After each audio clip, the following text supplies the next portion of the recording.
Welcome to Moments That Make a Life. I'm Camille, I'm Simon. and this is a podcast that we've decided to do and put together because we've spent nearly 3 decades now talking to each other over coffee about what makes life work, all the things that everybody really probably talks about, and we thought we'd share and join in the conversation. So, a little bit of background about me. I'm a solicitor. I've been a solicitor for over 20 years. I'm now retrained as a therapist. And Simon? I was a solicitor as well for a good, nearly nudging 20 years, and then past nearly decade a barrister in family law. Brilliant, yeah. So I think that lends us well to start as to how we met. So I was 21, I'm 48 now, so a good few years we've been together. I think that's fair to say. And we met on work experience, didn't we? So do you want to say what the experience was like for you?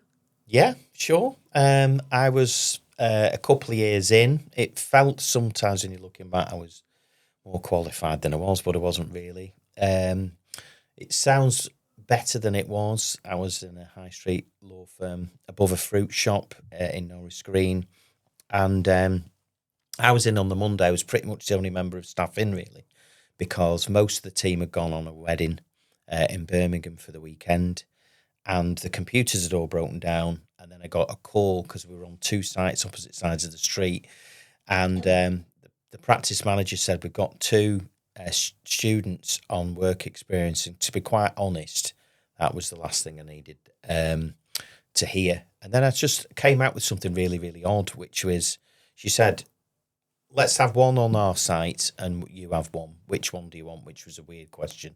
How do I know which one I want? What's the point in asking? And I just responded really weirdly. I said, what are the names? And I heard the name Camille. I said, well, send Camille over here because that sounds a nice name. You came over the road and then you take it away. What happened then? Yeah, so I got sent over the road and literally it was above a fruit shop, as you've just said, but my dad used to sell fruit and veg, and I've got really bad memories of having to go door to door selling fruit. So fruit and veg was very much part of my life, but part of what I didn't really like. So I was like, oh, this isn't looking like I thought a law firm would look. Then it was upstairs and it was really grotty, if I'm honest. Like it was all dingy and it felt really dark as I went in. And there was this like really strange glass door and then half glass, half wood it was, I think. And then you came to the door holding a kettle and your hair was all mad curly, like Simon had really mad curly hair back in the day. And it was all wild and you just like were holding the kettle and you said, it's all manic here, everyone's off, I'm on my own. And just in that moment, it felt really like coming home, really. I've said that to you at the time, but it felt really like there was that connection straight away for me. And then I think safely, like so many years on, it felt like that was obviously right. But a big part for me about being on work experience with you was not necessarily that you knew the law, although looking back, it feels like the cases you were doing crime, you were doing family, you were doing a bit of benefit, welfare benefits, you were just doing everything. It was how you were with clients, because I remember you were just really kind, and I just thought, that's the kind of person I like. And it made me see at that time that law isn't just about knowing the law, it's much more about the person behind it. And I think that sold me on maybe the career in you. Yeah, and that's it, isn't it? I mean, some law is dry. I was thinking of people doing contracts and conveyancing. Nothing wrong with that, but yeah, family law and indeed crime, but certainly family law is very person centered. And yeah, I think that's one of the key things to it, isn't it? Having that human touch, that's what sort of has kept me in it. It's what sort of lit my fire, if you like, at the beginning. People aren't coming to see you in those situations in the best of the best point of their lives by any stretch, but just trying to be able to help and just guide them through and see where they're at and what you can do. Because there's always something in somebody, isn't there? And we've all been in tricky situations. And I think just being able to try and see that little spark in them as well, that you can be part of developing and get them to a better place than when they walk in the door at the first point of contact, really. But, Yeah, and I think you've kind of answered why family law, haven't you? Because part of, a big question is, how do you end up in the areas of law that you end up in? And I think a lot of the time it's because you fall into a particular area because that's what you get the job in, or because that's the role that's available. And for me, I think when I look back at family law, like my family background wasn't the best. Part of me has always wanted to make a difference and to make a change. And I think family law felt a natural fit for me in terms of trying to kind of, looking back, repair things that weren't right for me and make that better. But as we see from what happens later for me and how I then changed my career, that actually wasn't the best starting point to go into an area of law like that, because family law has the ability to grab you by the throat a lot of the time. And I think when you're a person who has had that kind of background and, you know, you're quite sensitive, it can grab you a lot more by the throat than others. So what are your views on that? I think there's a difference as well. I mean, I went into it because, I thought this was the reason. At university, I did law in my second year and I loved it. And I thought, this is where I'm going to practice. And then I did my dissertation on the voice of the child and rights of children. And again, that really fueled that desire. I think it was different for you. I think you more are in the fell into it thing. It was, if I remember, your sort of starting point in law was more libel and journalistic stuff and sort of corporate. That's where you thought you wanted to be. And when you got a job in it, it was sort of, it happened to be in family law and it went from there. But I think, which we'll probably come on to, what it did do, because of that, there were so many negatives for you. But the good bit of it, you've eventually been able to say that's an area of life I want to be part of. And then you've been able to adapt that, and then that's gone into the therapeutic side of things. But I think possibly because there was those differences of how we got into it, it's probably led to, is it a complete fit or a not complete fit?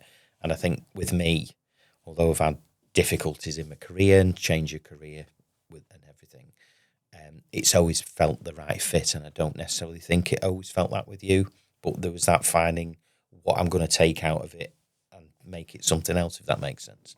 Yeah, and actually that is the point that I always forget, that I didn't go in to do family law. I fell into family law. So I didn't even go in to be a lawyer. I didn't get the A-level grades I needed. I was on a women's studies course at first in Clarence and John Moores, and I couldn't be less feminist. If people want to buy me stuff, if people want to open doors, open a door. But basically, somebody on that course said, why don't you do a module in maritime law? And then I did a module in maritime law and then swapped to do a law degree. So you're so right, because even when I went on work experience with you, the very next week I had an interview in London for one of the Magic Circle firms, which I never got. But I had delusions of grandeur, probably looking back, as to where I was going to be in a career in law. So yeah, you are totally right. And I think that could make the case for how, like, because one of the big important questions is, what do you know now after a career in family law that you wish you knew at the beginning? And what would you say to that? Probably different things for different people.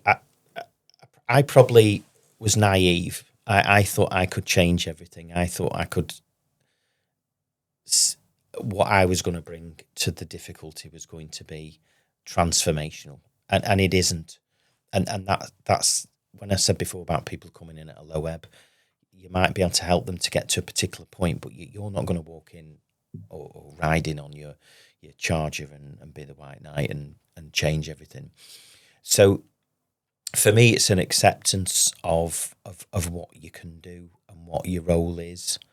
And I think, again, obviously I don't want to put words into your mouth or thoughts into your head, but I think with you, that was the definite sort of struggle that I want to do more with the person. I don't want to be dealing with all this Law. business law. Yeah. I love the law, so I love reading the law and let's apply this to this. You were more, hang on a minute, the law's getting in the way.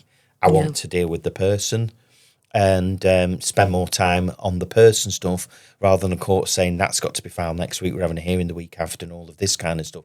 Your head kind of was against fighting that all the time, I think. And I think more on that point, it like I couldn't switch off at all, because part of the problem for me being a family lawyer is that when you've got your client and you're trying to help them, everything around it is out of your control. So I couldn't control that the social worker was going to do something on time.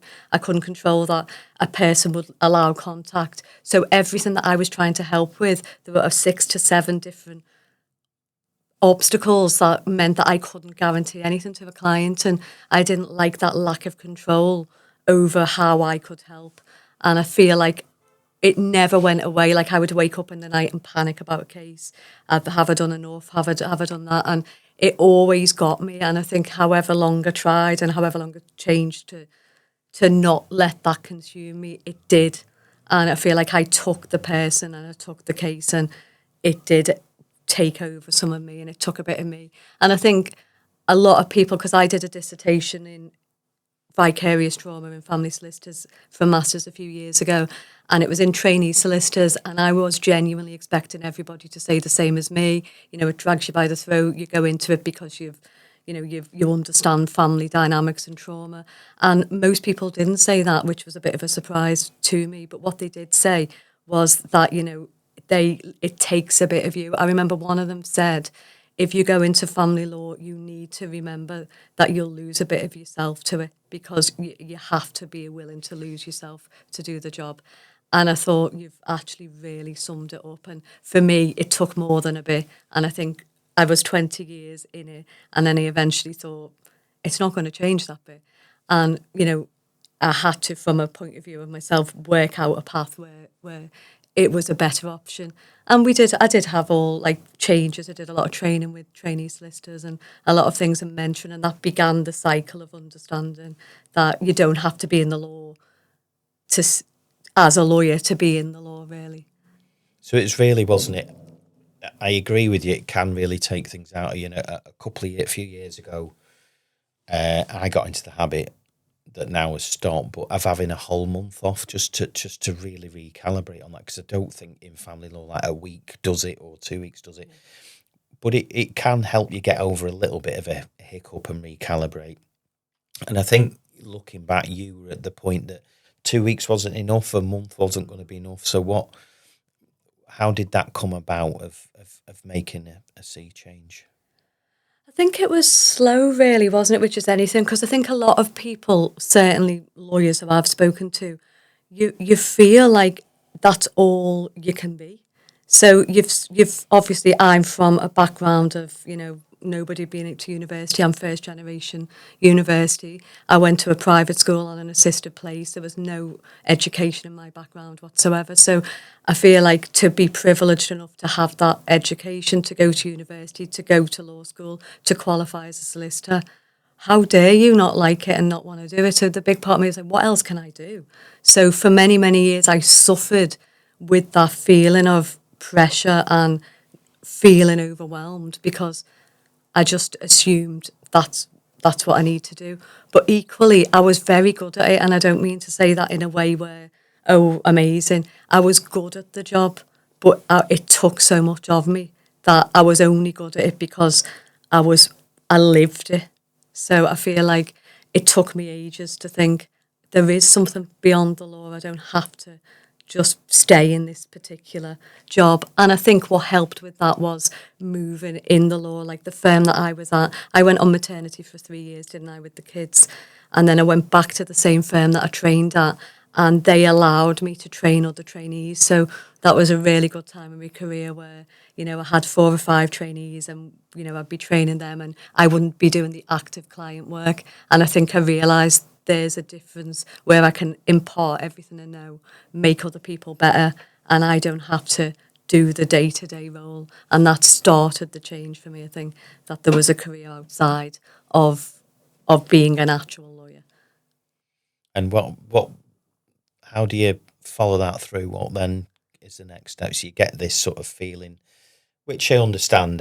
I'm letting me forefathers down in a sense. I've got the degree, I've got the practicing certificate, but then taking that move, a brave step to say, actually, I'm not going to be a practicing solicitor anymore. I'm going to look at this area. And what was it? Well, I think it was going to therapy myself. So I think I've got into my early 40s, I was probably drinking too much. The kids were at an age where like they were 14, 15. Life was quiet, if I'm honest.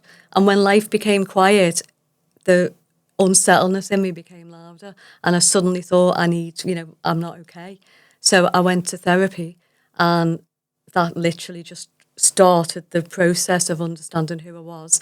And the cliche of go to therapy, I'll become a therapist, which sounds like really, something that you want to avoid. But for me, when I was in therapy and I understood what that was like, it felt like that's what I always should have been doing. And all my career was leading towards that person element of it and that making a difference on an individual level. So I feel I might not have been as brave enough to make a change or even understand what that change would have been had I not have been at a point where I felt like I needed help. So the therapy, personal therapy, makes you look at yourself, obviously. But then looking at that in the career you talked about before, that you were looking after trainees, mentoring trainees at the work. Do you think there was looking back at that, a sort of a synergy that part of the work was going to lead into the therapy bit and anything that you took from that to move it forward? Yeah, massively, because when I look back at like the happiest part of my career, it was those 3 years when I came back from maternity and I was given the first time of looking after trainees, and I thought, this is what I'm meant to be doing. My first trainee is still a very, very good friend of mine, 14 years on, and I feel like that ability to build relationships and make people good lawyers meant so much to me. And so again, it's that point that we were just saying. I went into family law thinking I'd make a difference for clients. I came out of family law making a difference for lawyers, the next generation of lawyers. So it gave me that sense of purpose that I was looking for, but just not in the place that I was. So now, for example, my job is I'm a solicitor apprenticeship coach. So I've gone even further along that route of developing people. And, I now work with 45 to 50 apprentices and get them through qualifying as a solicitor. And it's literally one of the best jobs I've had ever. I love everything about it. I love the passion. I love, being that person who can help somebody. And my training in therapy has really helped me do that as well. So it's interesting that that pattern was already there. It was just took my own personal therapy and then other things along the way to realise that's what it was. And I feel like it organically grew from that. So looking back as a solicitor, first of all, there's the it grabs you by the throat, probably taking up too much of your emotion, time, psychological impacts on you. And then having that grapple of I don't want to leave this behind because I've worked so hard to get here, and then moving forward into a therapy arena and a mentoring era. Do you think it's right, therefore, that when you look back at being a solicitor, it wasn't a waste in inverted commas because there was those things of being with the trainee solicitors, developing them, that really sort of without that, in a sense, you couldn't have had the other. Yeah, no, definitely. And I think the really important thing to emphasise is that wasn't a waste. I get my practice certificate each year and I renew that and I love it. I absolutely love that I am a solicitor. I love that I've earned that. I'm working with solicitor apprentices now that the route to qualify is so much harder with the SQE. Actually, the feeling that they're going to have when they get admitted to the role of solicitors is never going to be surpassed in a career level for them, probably because of the difficulty of getting there. So I am proud of that. It wasn't happy in that career, but I am glad I had it. I would probably say maybe I stayed 10 years too long.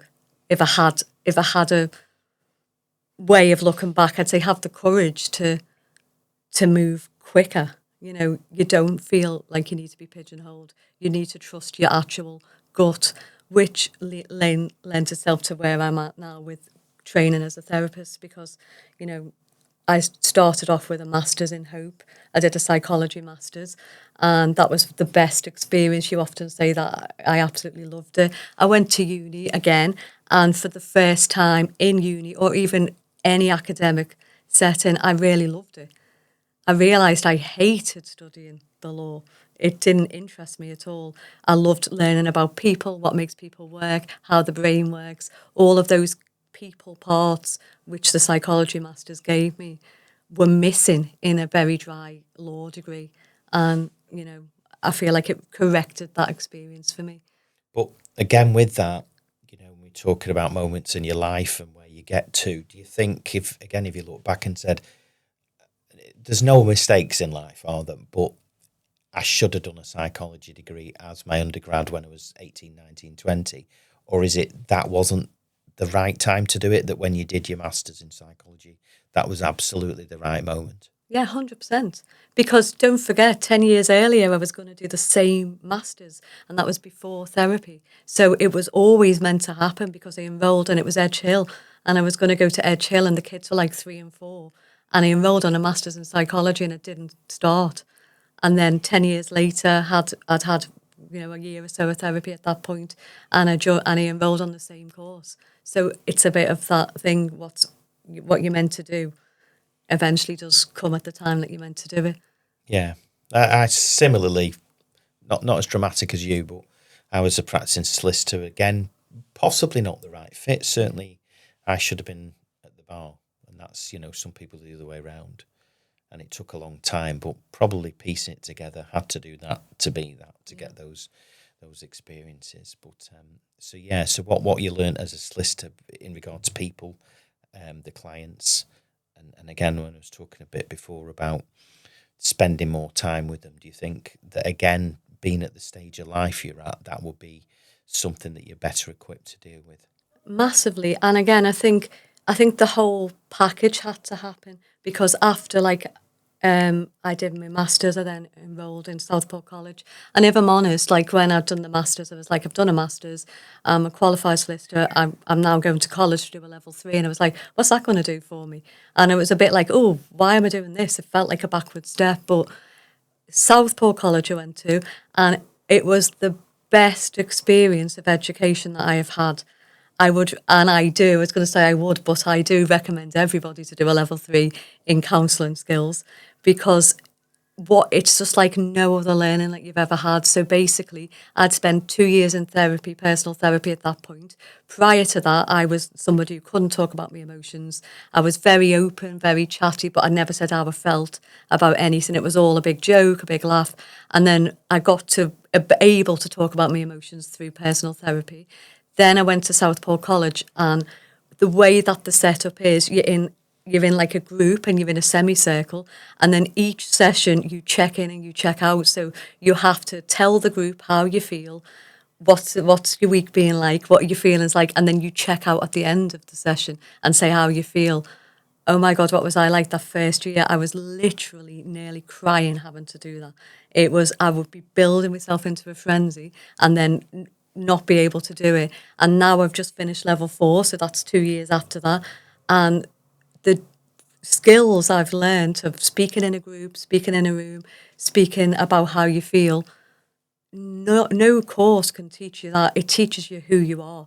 And obviously I've trained as a therapist as part of the course, but no one tells you that you learn who you are. So Southport College for me taught me about me. And it was a really good combination with the personal therapy. So I feel like all of those pieces had to happen to give me the confidence to move into the direction that I was always meant to be in, but at the right time. So piecing all that together then, different times and points where you think, oh, I've done the wrong thing, I'm in the wrong place, this isn't helping me, assisting me. When you actually look at it, you've got to do it all to get the changes at the right time. And even if there's a couple of cul-de-sacs, they're not necessarily cul-de-sacs because we can always take something off it. Even if it's a difficult experience, we can take some positives out of it and take that forward to the next stage. Yeah, definitely. And I think that's the important point of this as well, isn't it? That when we cul-de-sacs, we call them up. Jesus has been horrific times. It's not a case of, oh, we've just had a little bit of a dip. There's been times where you've thought, oh, I can't do this anymore. I can't continue. Really high stress points. And you're thinking, looking back, you'd still have them again, and you need to have them to to get to the point that you need to be at. So I suppose it is just having that faith that you can change, you can do things, and it isn't always going to be amazing, and it isn't, an experience isn't all bad or all good. I was very black and white thinking before therapy. I literally thought in black and white. You say I still do. I've got much more nuance in me now, but I've always been quite, it's all or nothing, haven't I, as a person? Yeah, and also balancing. Sometimes we need a bit of a revolution in our lives, but a lot of the times as well, it's evolution, isn't it? We can not have to have the dramatic change. You in theory at some point have said I was practicing as a solicitor and now I'm not. So it can look quite revolutionary in regard to what you're doing, but it's been more of an evolution, hasn't it? That not necessarily I'm going to go from there to there, but I'm gonna go to one step along the way, and then one step leads on to another. Yeah, massively. And I think, that lends itself really well, doesn't it, in terms of looking at, looking back over what we've been talking about, like what would be one thing that you'd want people to take from what we've discussed today. And for me, that is it really, because it feels like in life you think you have to be one thing. Sometimes you have to be one, you've got a path, you've got a career, you've got, a roadmap. And actually the path that you end up on is, I wouldn't have dreamt at 18 that I would want to be a therapist. I wouldn't have dreamt at 18 that my passion would be, looking after and mentoring solicitors. And I also wouldn't have dreamt of all the things that I love now, like feeding my birds in the garden, all the things that are who you are. You have to evolve into those. And I think it's not being scared of that. And actually, when life takes you in a certain path, walk on it. And also, it's as part of that, isn't it? It's not, you're not always smashing it in life, are you? In fact, very rarely anybody is. It's a question of, I don't actually feel good at this point.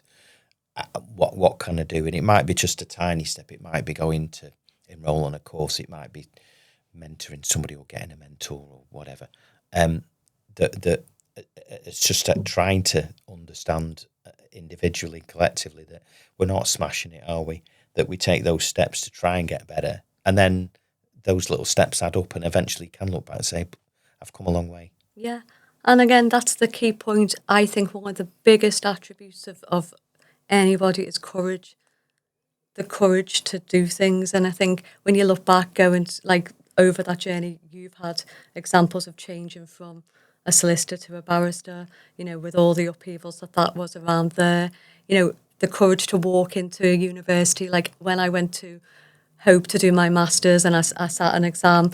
When I got there for the exam, one of the reception people said, "Are you here to invigilate her?"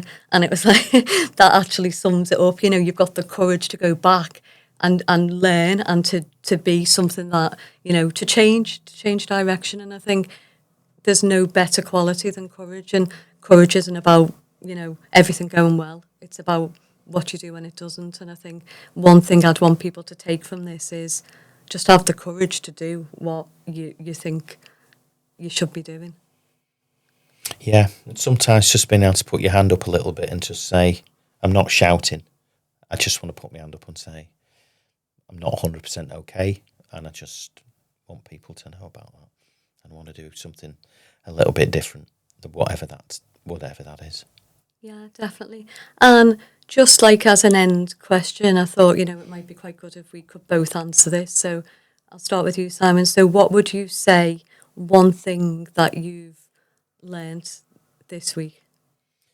Well, just as a caveat to that, one thing that I love about my job is I learn something every week, and I think I learn something in life every week. One part of my journey, which will be a whole different podcast, is at my stage of life, I wanted to cross-qualify to the Bar of Ireland, and I've just had confirmation this week that that's going to happen. What I did learn is along that journey, which didn't need to happen, call it a midlife crisis, whatever, I needed the help of people, family and friends around me, but also I needed help from strangers. And what I've learned is I had to do a bit of reaching out on occasions to strangers that I didn't know, and the amount of time and gratitude that people can just give you. And that just really, really, it sums up about what we've been talking about today. Sometimes I just needed that little bit of help. and perfect strangers can help you. And it's so uplifting and warming that that's still there, because as we've talked about difficulties in life, haven't we? But it was great just knowing that. Yeah, I love that.